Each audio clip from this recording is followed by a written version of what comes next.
Jason Tan is from the Ronovationz Group, and Jason's a property wealth coach where he guides people to start on the property ladder, whether that's through their first home or actually starting an investment portfolio. We also have Daniel Morrisimo, who's our head of property for Barfoot & Thompson Remuera. So let's get into it. What does it really take from being a property owner to becoming wealthy from property investment? Jason and Daniel, tell us a little bit about yourself. What sort of got you into the industry? What keeps you in the industry? What sort of excites you?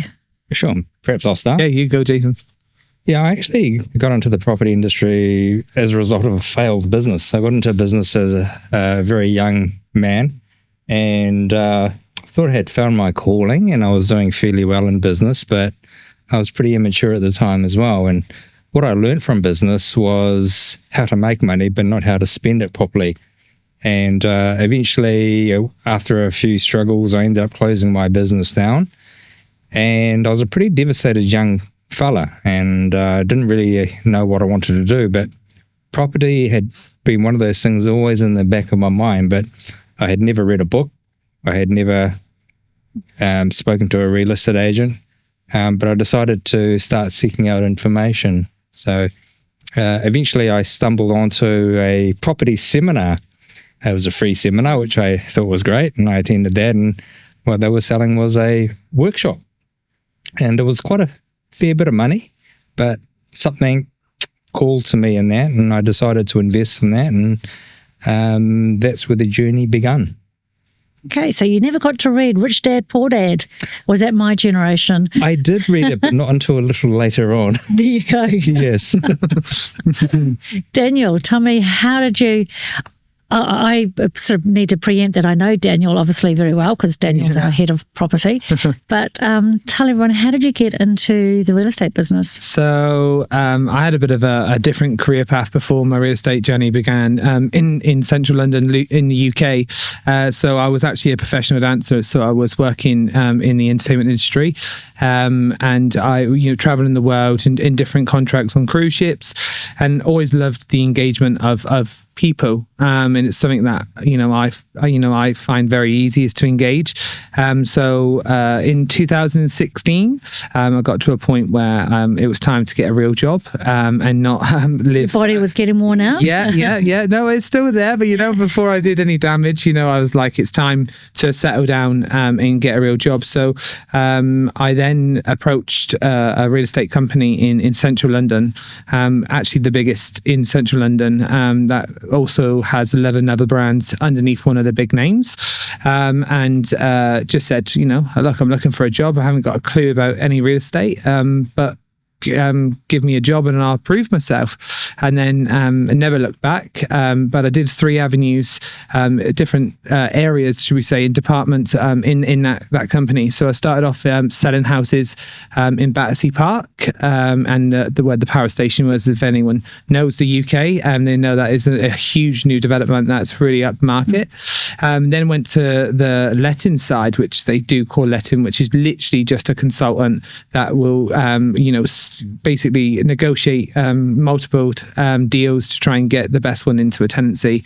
And then I got approached to go to the training and development team, where then in the UK it started changing with apprenticeships in how they wanted more youngsters and corporate businesses to bring on new talent from a younger age. So they started writing a junior estate agency program.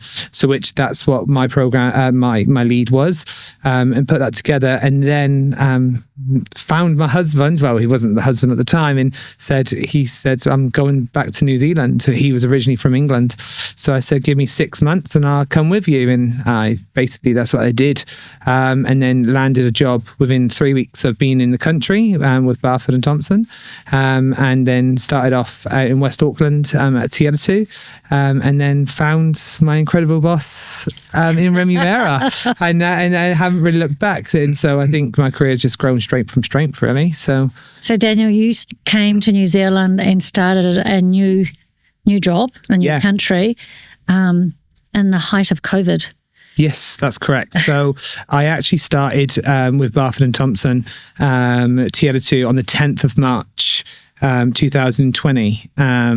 when we traveled here, so like 4 weeks before, we were actually sat in the Bangkok airport when all the flights were being cancelled, and we were like, what's going on? Because we didn't really know what was going on in the UK.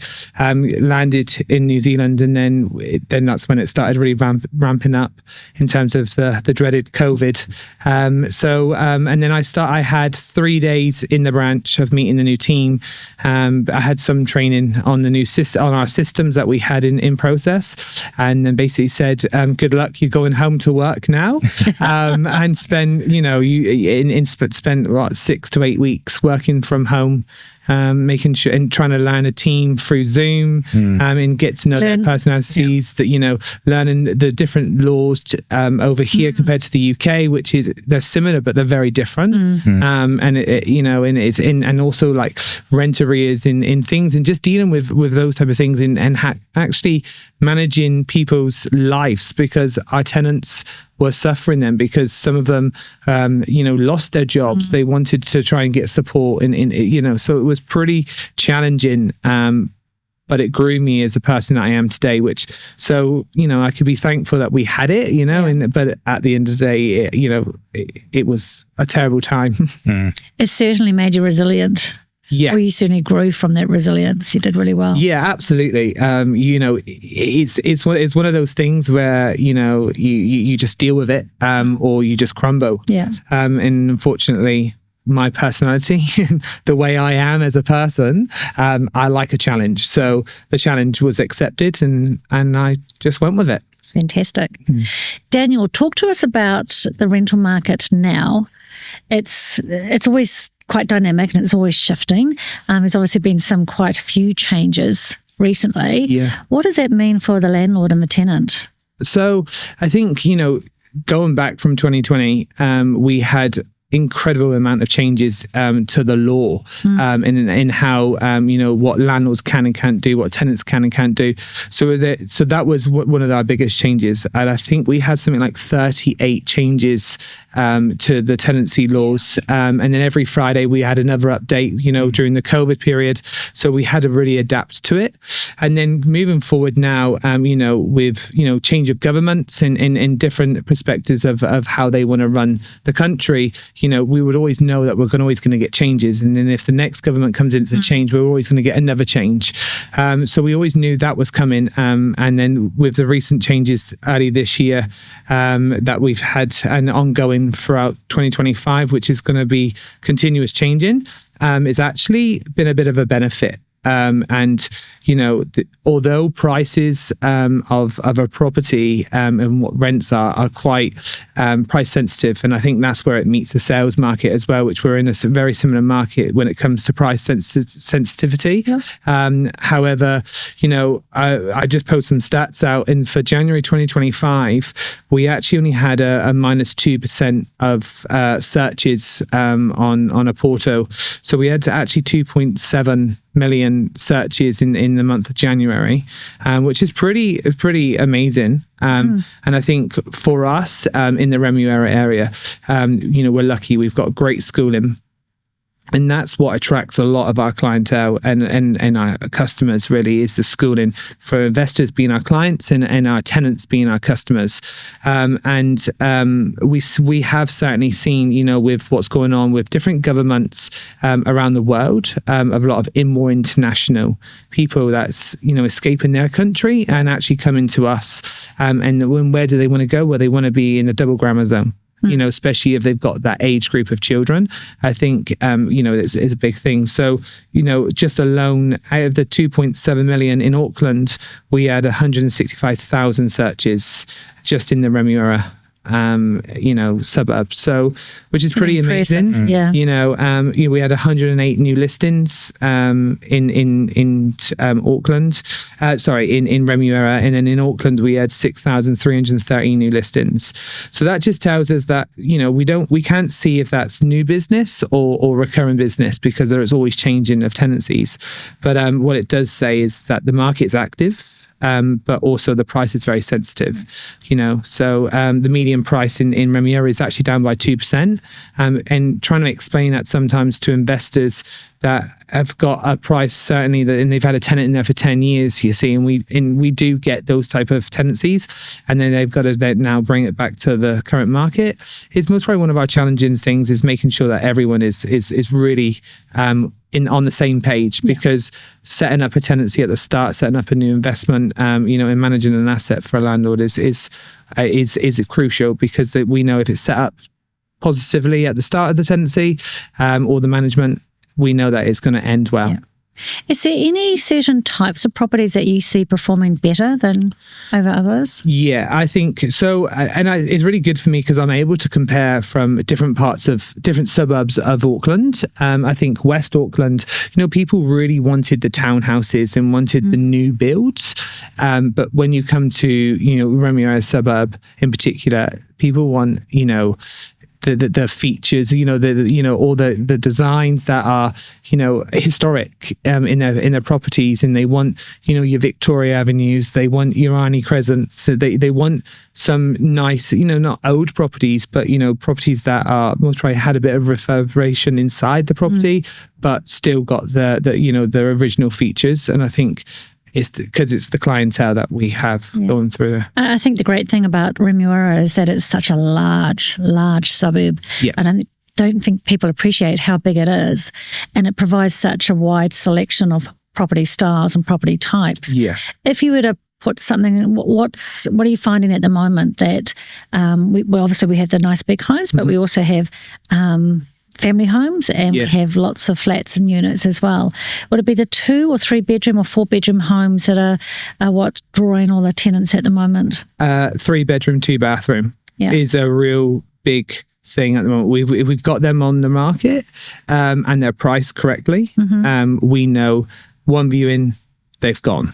And it's, we don't get the queues like we used to. When I first come here, we was having queues outside of people coming to view the properties.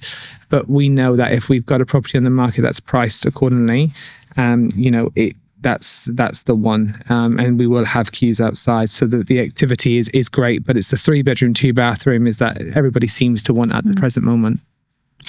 Jason, just in the last, or for our branch in the last couple of weeks, we've noticed a real uptake of investors actually back in the market and purchasing the property. Yes. And that's also been validated by CoreLogic, seeing that investors are back in the marketplace as well. What do you think's made the change for them to feel confident to come back?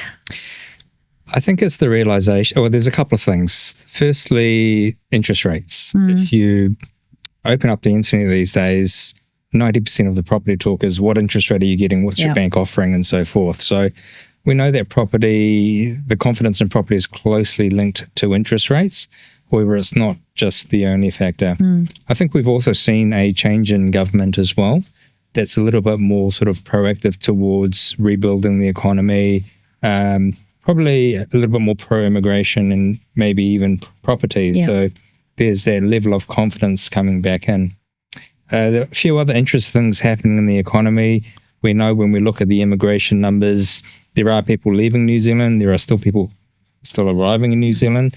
It's not as strong as it has been previously, but we know that that's a temporary situation. So certainly one of the things that I advocate when it comes to property is the importance of location.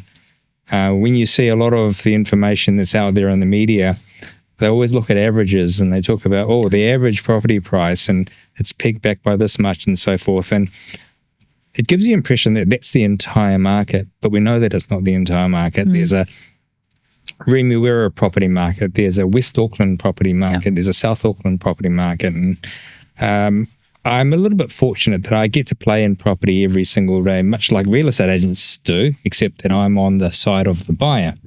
So I can see quite clearly what's happening on the ground floor, what's happening in the auction room, what's selling and what's not selling.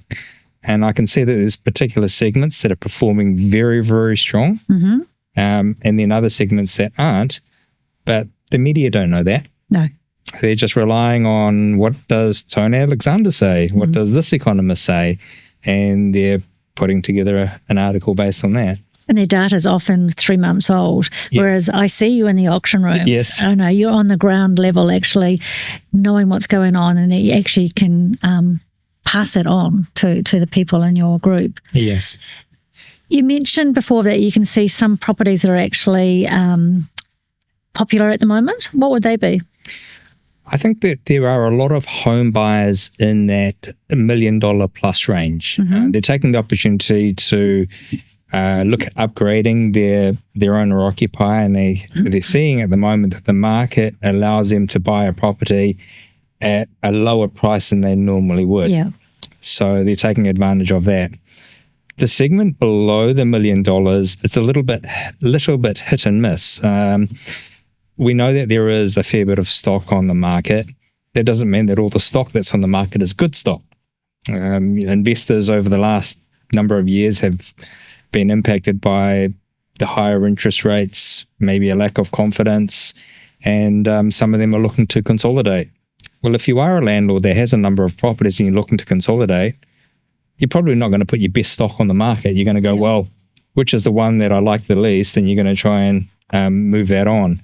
So there's a fair bit of that in the market. And those are the types of properties where they influence the clearance rates because the interest isn't there. So they're getting passed in, and then the weekly stats come out saying, well, the clearance rate this week, they're a little bit lower, but it doesn't paint a full picture. Yeah. Okay. Talk to me about, you'll get people coming into the renovation group. What sets someone apart? What do you actually see in someone that sets them apart from someone who maybe will come once or twice and nothing happens, or they may buy one property, compared with someone who actually is really driven and actually driven to succeed and to grow their wealth through property? Yes. What sets that person apart from the others? What do you see? I think it's having a growth mindset and understanding that there are things and challenges that need to be overcome. What I certainly think that's very, very important is being in a productive environment, being in a successful environment. And I myself, when I became a member over 11 years ago, the biggest thing for me was I felt prior to that, property was a very lonely journey. There was nobody that I could talk to and ask for advice. When people knew that I had some properties, at first they'd be curious, but then the conversations can then turn a little bit, how can I say, jealous or envious. Yeah. So that really put me in my shell, and I thought, oh, look, I'm not going to tell people that I do property. So when I came to an environment where I could see that there were other people doing some amazing things and willing to share, and I could see it with my very own eyes, that was highly motivating. Because for me, my mindset was, if they can do it, I can also do it. I just have to listen to the advice, follow in the same footsteps. So follow the process, the set formula. Follow the process, yes. When you're in that environment of, it's that saying, you become who you spend your time with. And I chose to spend my time with people that were succeeding at a much higher level than me. Yes, it was very humbling. Yes, it was very challenging, but it's what gave me the motivation to continue on, because I could see that it was being achieved. I could see that it was possible in other people. Then that gave me a huge sense of confidence to go, right, I'm in. Wow. Yes. That is exciting. It's actually so fortunate that you actually had that opportunity to, and we can see your success. I mean, you have grown success from 11 years ago, and it's through property. Can you share with us a success story of someone, without naming names, obviously, but Sure. Yeah. I mean, there's quite a few people that come to mind, but I guess one recently is a husband and wife team. When they first met me, the husband was working in a travel agency. This was pre-COVID days. She was a stay-at-home mum, and they had a number of children. And one of the activities which we do on a Saturday, this was prior to her deciding to get our help, was we go and we have a look at properties in a private setting. And it's a huge group learning experience. These are real opportunities. We get to step through the properties, talk about the potential, talk about the location, help people understand the numbers and what due diligence they need to do. And that was really inspiring for her. There was a lot of things that she was still very worried about, as people are when it comes to property, but she took that leap of faith. And unfortunately, I would love to see more people take that leap of faith, because I believe that property is accessible to everybody. There's just things that people don't know yet, but some people are just a little bit afraid to take that final step. But in this case, she took that step. She came on board, and the very first property that we helped her purchase was the pillar to help her continue buying 3 other properties after that. So we started off by understanding, what are your resources? What's financially, what are we working with? What are the goals? What are we able to do financially? And as a coach, I'm able to then distill that into property strategy for her, helping her understand, this is the type of property you should be buying. This is the kind of locations that we should be focusing on. This is the return that we need to be achieving. Because at the end of the day, property investing is all about the numbers. When most people, they are looking at buying a property, they'll either approach a mortgage advisor or they'll go to the bank. They get told, okay, well, based on what you're earning and what you have, this is what you can borrow. But there's no guidance in terms of what you should be buying. And I do see a lot of people floundering in the market, running around all over the place, trying to figure out what property they should buy. I mean, it's a very scary, daunting process of thing, because you are spending hundreds of thousands, if not millions of dollars, and nobody wants to make a mistake. But since that property, what we were able to do was we're able to buy it at a below market value price.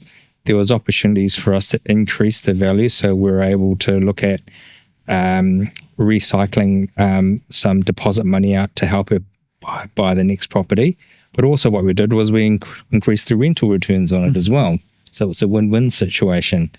From there, we were able to buy 3 additional properties over the next 3 years. One in Mission Bay, which is a fantastic capital growth property plus cash flow. And then she's bought 2. The dream. The dream. And then she's bought 2 on the shore, one for her own self to live in, and another investment over there. The fantastic thing to see is that not only has she succeeded in property, but now her and her husband have gone into their own business together, and they've bought into a renovation franchise. Okay. So they're absolutely flourishing, not just from a property sense, but also from a business sense as well. So you're with those people in the start of their journey. Yes. And obviously another 3 to 4 properties, 3 properties.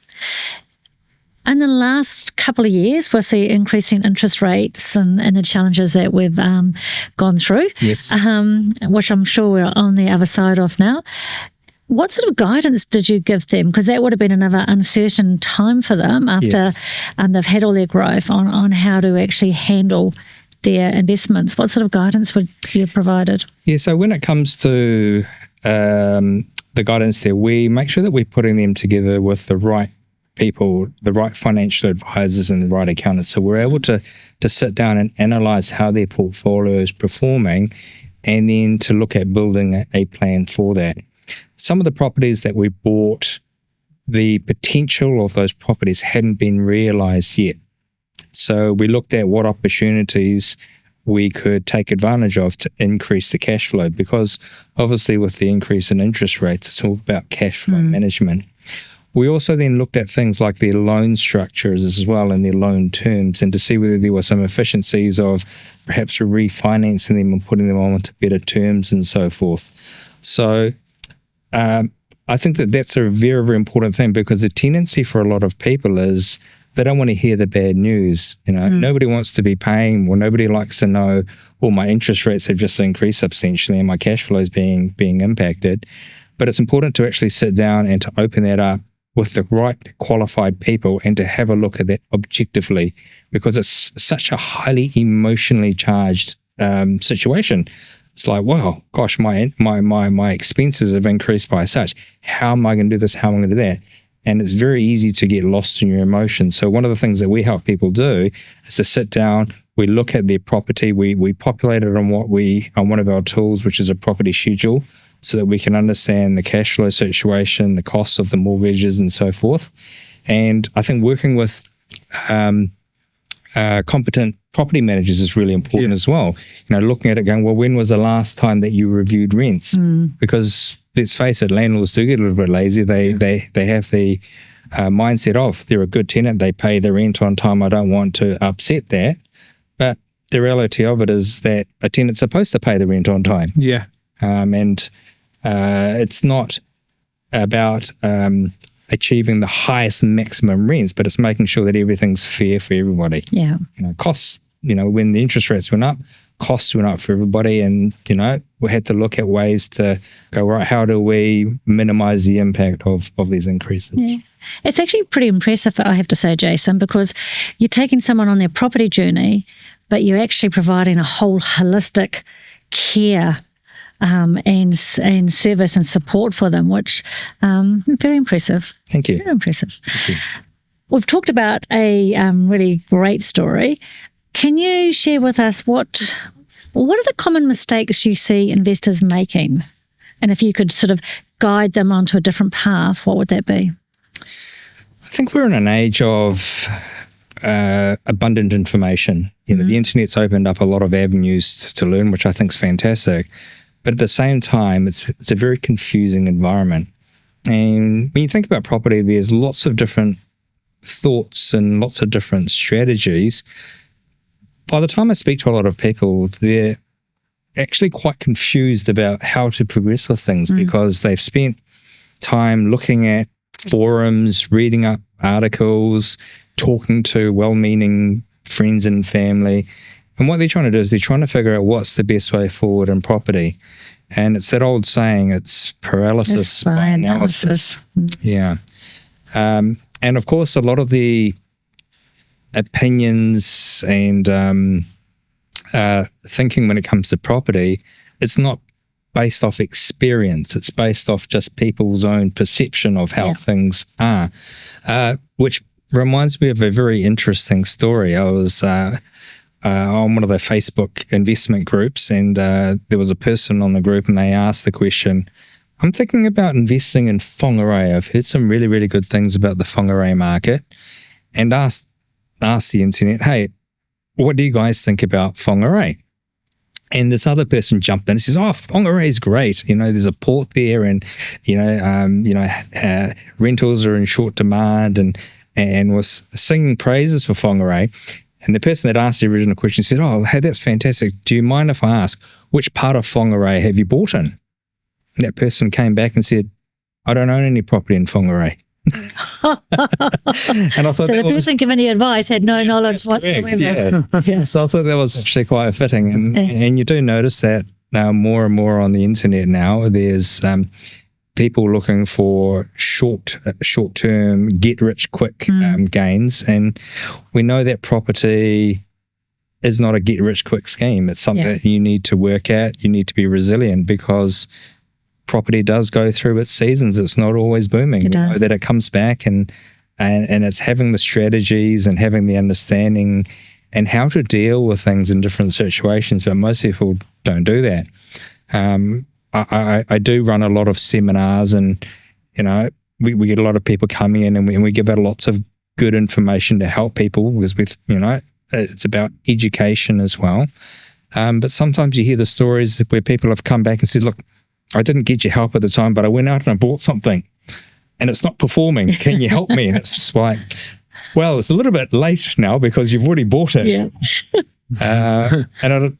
Look, I just think that that's just the nature of people, is that some people think that they're smarter and can do things by themselves. And I honestly, I wish them the best. I mean, I don't like to see anybody fail. But I've learned from my own journey that you can learn it your way, you can pay them for the mistakes yourself, or you can work with people and pay people that have made the mistakes so that you don't have to make them. Yeah. But, some of us take a little bit longer to wise onto that fact. We do, don't we? Yes. We learn by our mistakes. We do. As long as we actually learn by our mistakes. I mentioned before about we've seen an uptick in investors coming back into the market. Yes. Why do you think that is? I mean, obviously there's interest rates. That's not a new thing. That's been sort of been decreasing since probably about November, slowly coming down. Everyone's hoping for a little bit more. Yes. But why do you think we've actually seen an uptick now? I think it's finally sunken in that we've reached the bottom of the market, and now we're into the part of the recovery, the part of the cycle where it's the recovery. Interest rates have been coming down, so people's cash flow and also people's ability to borrow money has increased as well. So it's a confidence thing. People are starting to, or what I'm noticing in the auction room, there's more people in the auction room, not necessarily people buying, but they're being observant and trying to understand what's happening in the market. And I think fundamentally people do understand that this is a really, really good time to buy. But it's also confusing because some people will say, no, wait for another year because the economy still needs to rebuild. Other people say, no, buy right now because interest rates are, look at the OCR, it's still coming down. So it's a really polarizing time. So I think the recovery that we're in at the moment, it is going to be bumpy. There's certain suburbs that are performing very, very strongly, very, very competitive, but that's not the case everywhere. It often is changes from region to region, and everyone has their turner in the sun. Yes. You can just ignore that one. Yes. Yeah, we call that the ripple effect. When a property recovery and a property boom kicks on, it starts in a particular area. So think of the areas like your Ponsonbys, your Greylands, your Herne Bays, those areas that start rising pretty quickly because the demand returns. Then it starts influencing outer suburbs. So it's what we call the ripple effect. The danger of the ripple effect is that it does go throughout Auckland and it goes outside of Auckland and it goes all the way throughout New Zealand. But it's like a tide, and the ripple also comes back. So if you're caught out and you've bought at the wrong sort of moment or the wrong type of property, what you bought the value can easily come back. And, we've seen that happen over the last 3-4 years, especially when the COVID money was around. It was so cheap, 2%. So every man, woman and dog felt like they needed to go and buy a property, and people were just buying anything. And it's only now 3 to 4 years later that they've been exposed that what they bought is a bit of a dud. Yeah. Yes.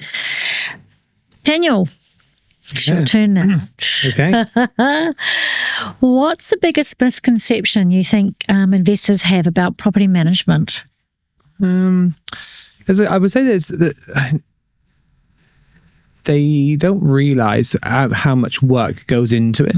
I think a common thing that happened, we go to appraisals and they're from a private landlord that they've managed it themselves, and they've been bitten by having a bad tenant in there because they don't have the tools or the knowledge to go through and actually do a proper reference check on them. And I think, and then they decide that they've got someone in there because great, they're going to pay this money and they're going to, they've given a story, that we've, as property managers, have heard 100 times, and we know, where the red flags are. Yeah. And then they get burnt, and then they have an awful experience, and then they come to us, and those ones, they do actually realize how hard our job is. I said, but sometimes some investors they think they've got 10 to 15 properties. It's easy, it's that, and then they expect that we only manage just 10 to 15 properties, and it's just them as one client. So I think that's one of our biggest ones. Really, is about how hard our job really is. And what we've found is that a lot of the private landlords like their people, which is like the tenants, which is great. It's great, they're likable, but it's also they get to the stage where I don't want to put the price up because they're really nice people, or I don't want to do anything and make it life difficult for them. in reality, that's not what you're trying to do. You're actually trying to be objective and actually making sure that the investment that they've committed to is actually working for them. Absolutely. And that it is their asset, Yeah. and that you are looking after that. Yep. And again, a lot of the time we see that they haven't done any inspections, Yep. which is, you've got to protect your asset, Yeah. but also understand the legislation and law behind that, but also as well know what your insurance company expects. Absolutely. And I think that's a really good point there, because actually we have seen since our 2023 floods that we had, where insurances didn't expect it, and they've paid out on so much money that they're actually they're trying to now pass the book when it comes to paying out on claims, unless you've crossed the T's and dot the I's. And one of the biggest things that we get asked, and it's usually the first thing, can we have the last inspection and the inspection before that? So they want to see it. So some of the policies now are actually they used to say every 6 months a property inspection, but for Barfoot and Thompson right across the board, we don't do that, because we know that so much can go wrong within 6 months, and not just to the property in fair wear and tear, but actually the tenants can cause a lot of damage from that point if we don't rectify it. So we do every 13 weeks, and yes, there's a give or take on slightly on that, but it's usually within that month, of that 13-week date. And that there, we found that actually is really important for insurance purposes. And, I had a conversation with a landlord the other day, and, didn't want us to manage their property, wanted us just to find a tenant. I said, what is the reason for that? And he's like, it's okay, I've always had good tenants and things like that. I said, right. I said, how many inspections do you do a year? I might pop around, when I do a maintenance. And I said, you do realise, you need to check your insurance policies, because you've actually could avoid it and you're never going to get a claim back. And then that starts registering with them and actually realising to see actually we do know what we need to do, and we're actually protecting them, for a very small fee. If you look at comparing the market from here to the UK, a phone management fee in the UK is 16%. Wow. Premium manage is 18.5% in central London. And those are big rents. Yeah, absolutely. But they're not as I would say, in the central London market, you're roughly the same here in Auckland.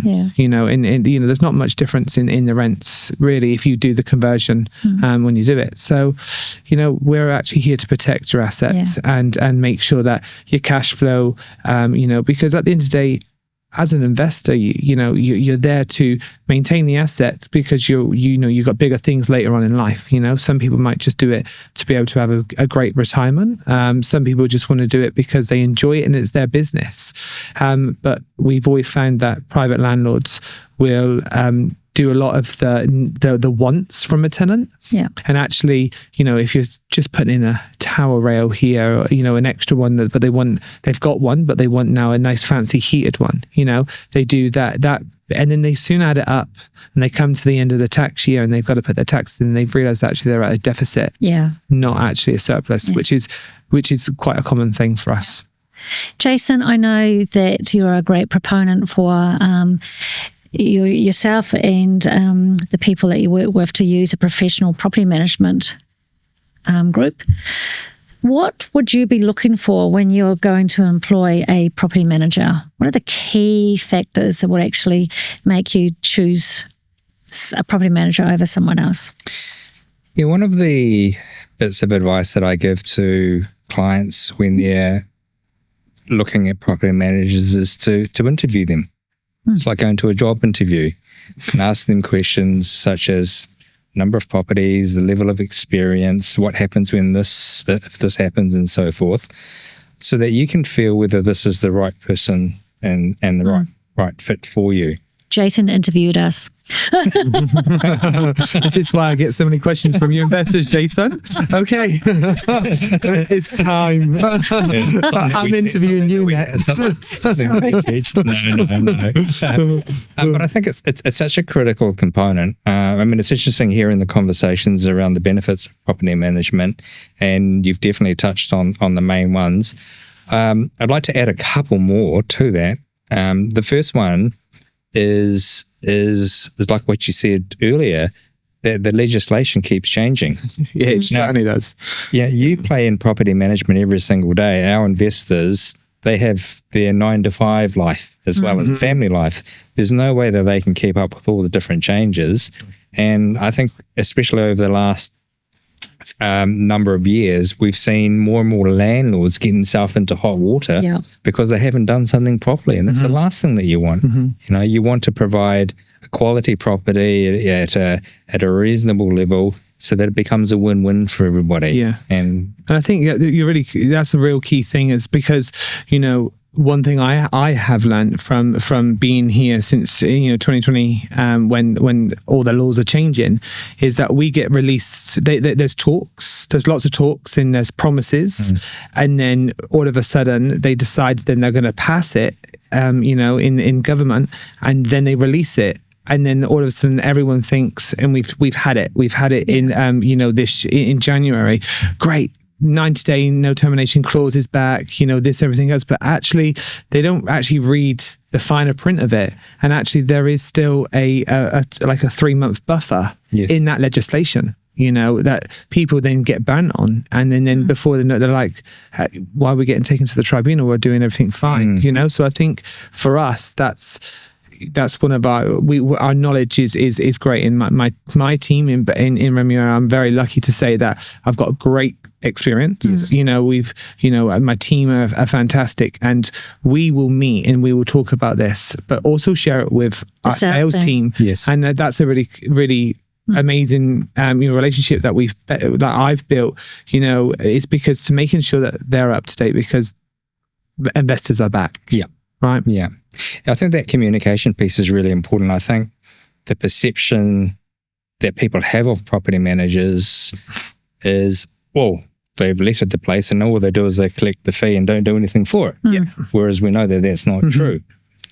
So I think that communication is key, so that the investor, the landlord, knows that this is a proactive relationship. And, we say to our clients that you're entering into the business of property. This is not a little thing that you do in the weekends or the odd hours. You are now in the business of property. Yeah. Have you got the best possible people on your team helping you grow your business, which includes property managers, it includes accountants, financial people. It's everything. Yeah. One of the key questions that I do ask a lot of investors at the early stages of them coming on board is, why are you doing property? What's in it? Yeah. Okay. And most people will say, oh, I want to get rich. It's like, okay, what would you do if you get rich? And I'm asking a lot of the why questions. And eventually we start uncovering what people's motivations are. Because if you just say it's about the money, that's not very motivating at all. It's not about the money. It's more about what would you do if you had some financial independence? And I think the great thing about what property managers allow investors to do is to get their time back. The last thing you want to do, especially if you've got a portfolio of properties, is watching your rents coming in every week and attending to phone calls and emails from tenants saying, oh, I've got a leaky tap, I've got this and I've got that. Let's face it, if we didn't have to work and if money wasn't a thing, what would we be doing with our time? Yeah, absolutely. And that's what it comes down to, is about getting our time back to do the things that are important to us. So that's where the property management side of the investment business is a critical component. Yeah, and it's quite interesting that you asked you tell your clients to ask questions about how many properties someone manages, and one of the things is that I actually, when I go out on an appraisal, when I speak to a new client, I actually don't answer that question to how they expect it, because for me, you could have a property manager that can manage 80 properties because of their level of experience. Right. And I think one key thing is for Barfoot & Thompson, ourselves, across the board, it's usually the maximum of properties that a senior would manage is around 120. 125.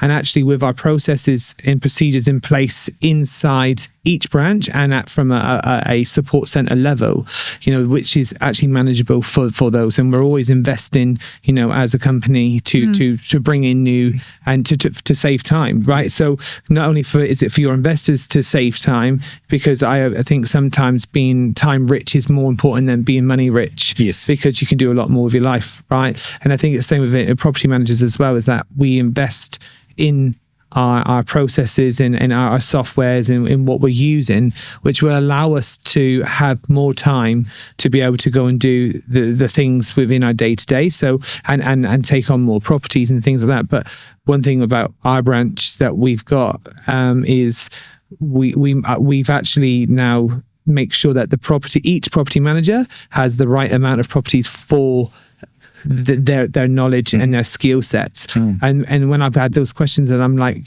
I've said to them, I said, well, we've got, nearly 350 properties as a collective. I've got this amount of staff, but it's not about how much we manage. It's about our competence and what we actually levels and what we do. Yes. So as much you're educating your investors when I go out when if we get a referral or we get an appraisal call, we're out there educating them to the next level, which is quite interesting that you say ask them how many properties manage, because there's some people out there that do manage, not with the Bath and Thompson brand, but I know manage 250 properties. Now, to be fair, I've done this job now for a while, and you can't manage 250 properties successfully and actually do it. So it is actually a really valid question, but sometimes it's actually trying to educate them to say about the competence and the confidence of our team in there as well. I think that each team manages it quite differently. Yeah. I think one really important point that I actually want to bring up, so often we say at Buffett and Thompson that we have all our trust accounts are audited. And that actually goes over so many people's heads. I mean, what does that actually mean? Well, what's so great about that? What we're seeing currently in the headlines in this last month or so, and again today, that's the reason why they're audited by external auditors. Our landlords get their money, they get paid. Yes. The money is not going anywhere else. Yeah. It's in a trust account that has to actually, we have to show what's come in, what's going out, where it's going to, and everything is checked again, and then actually the auditors come in again.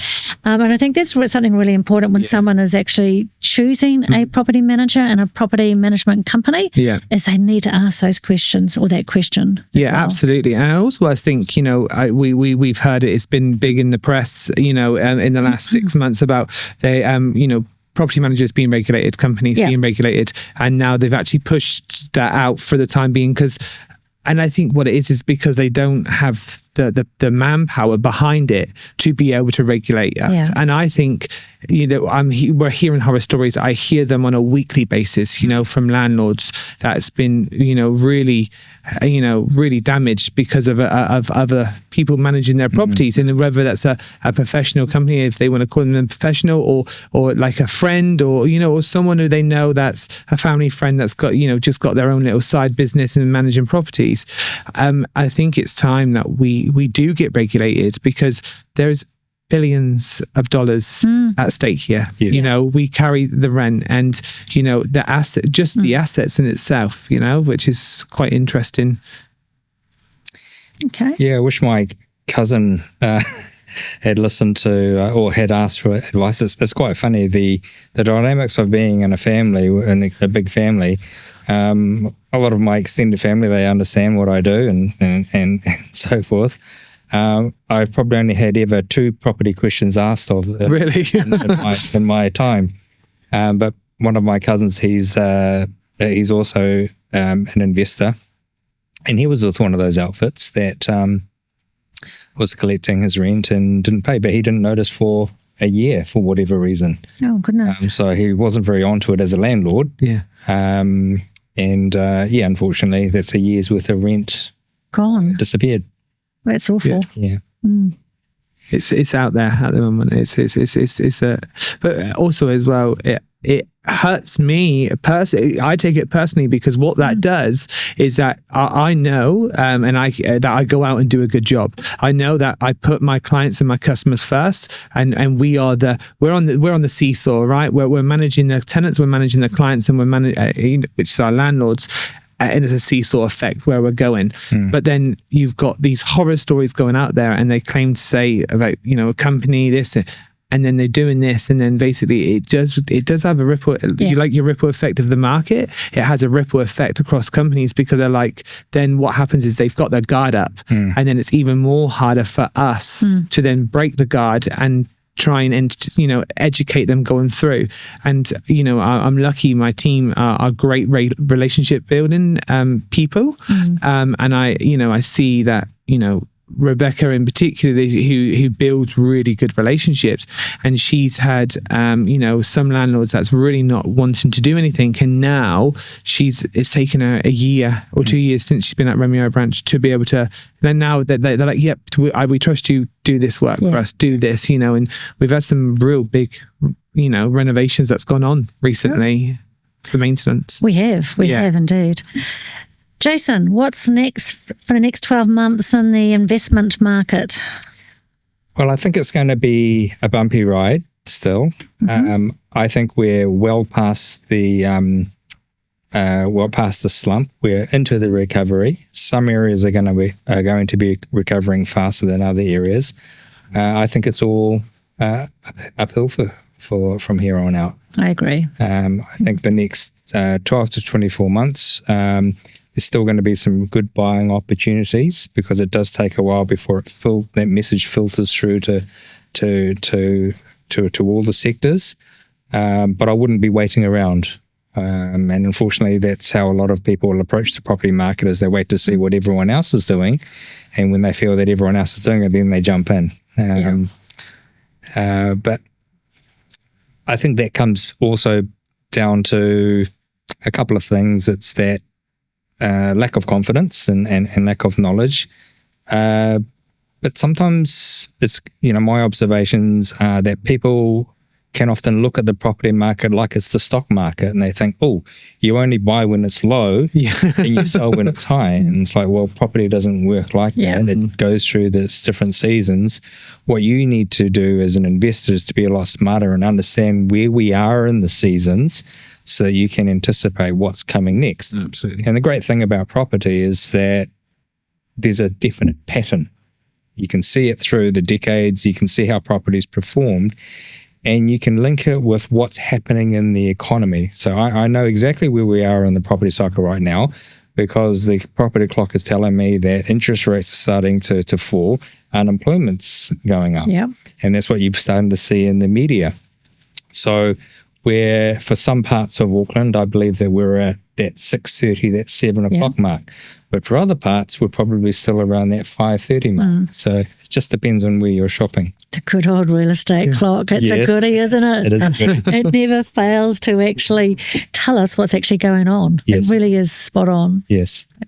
I just want to quickly talk to you, Jason, about the tiny home. We've had a few. We've had a few as well. Yeah, tiny home phenomenon, really, isn't it? Yeah. So they're in the market a lot. What are your thoughts on investing in tiny homes? Obviously, you can put a tiny home in your backyard. And then, Daniel, what do they like to rent? So, Jason. Yeah, look, I think it's an interesting space. There's always going to be, for lack of a better word, different fads. Yep. Tiny homes, I guess, has come about because, we know that buying land or buying a big property is expensive, so there needs to be alternative properties to buy. I think a lot of it really comes down to location. I'm a big advocate of location, and if you were to say, look, if you put a tiny home and it was in the middle of Epsom, as long as it was done tastefully to the market there, I think it has the potential to perform very, very well. But if you plonk a tiny home out Woodford. in Whitford, then the demand's not there. It's probably not going to perform particularly well. So I think you do need to be very, very careful when it comes to these types of fads. I know that there's Also, we've seen over recent years a lot of talk about Airbnb, and that's a great cash flow vehicle. But we know that a lot of things can change. You know, laws are changing all the time. The way that insurance deals with these are always changing all the time.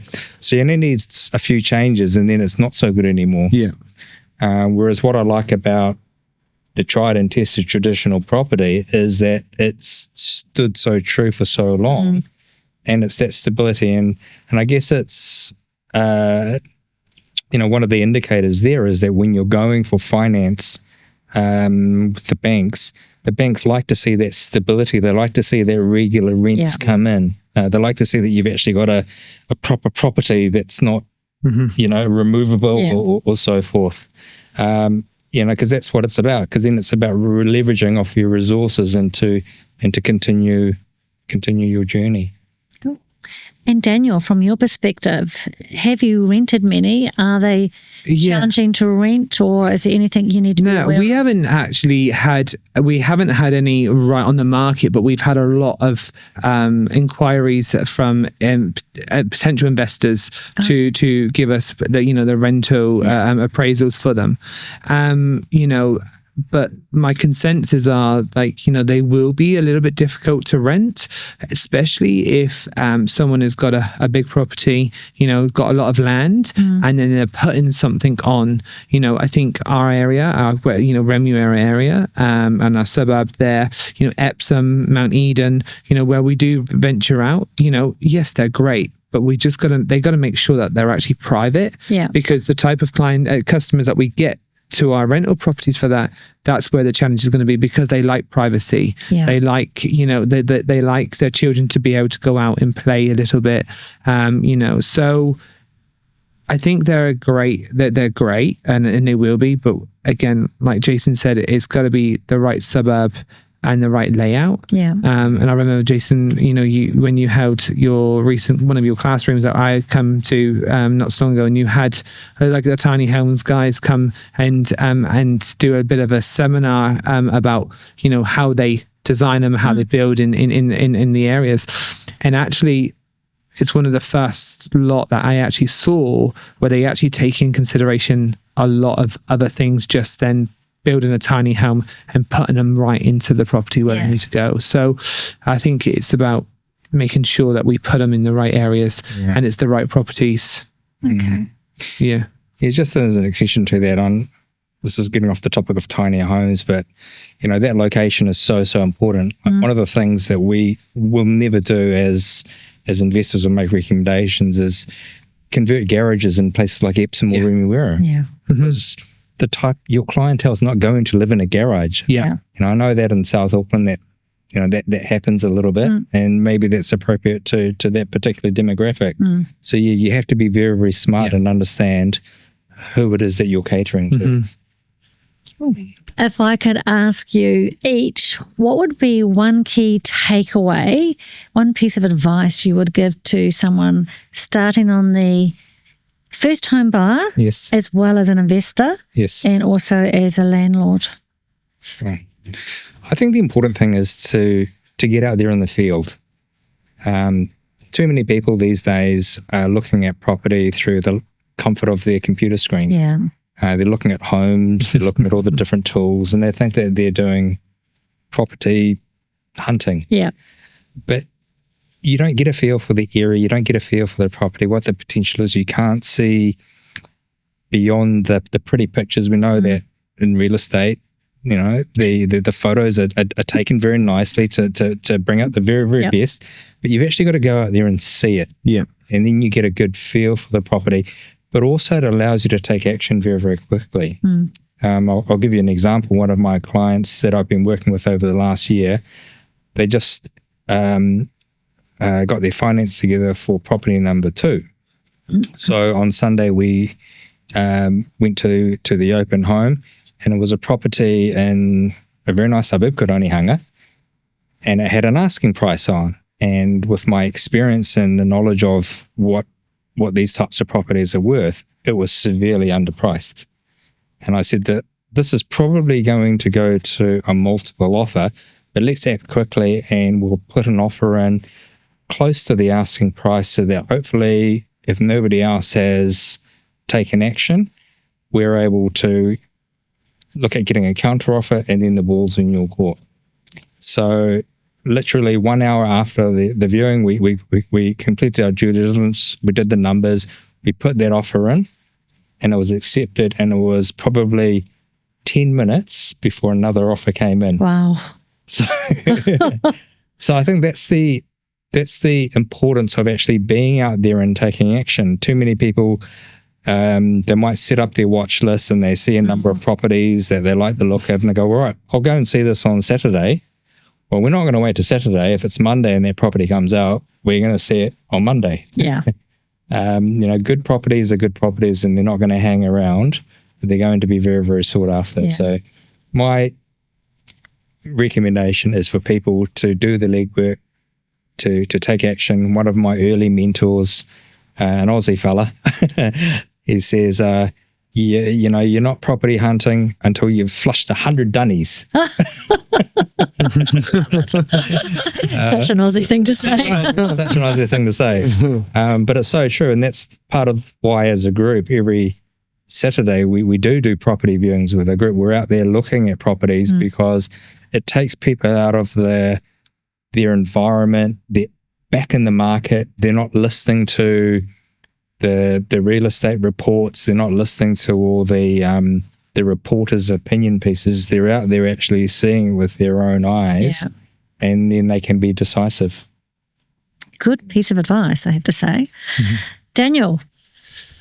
So my advice would be to owners or to investors and landlords is that get your property managed by a professional, and choose the right one that suits you as a person. You know, there is many out there, and there's lots of good, but there's also bad. And don't feel like you're saving money by not having it professionally managed, because actually in the long run, it could be a year, 2 years, it could be 10 years, it could be 20 years.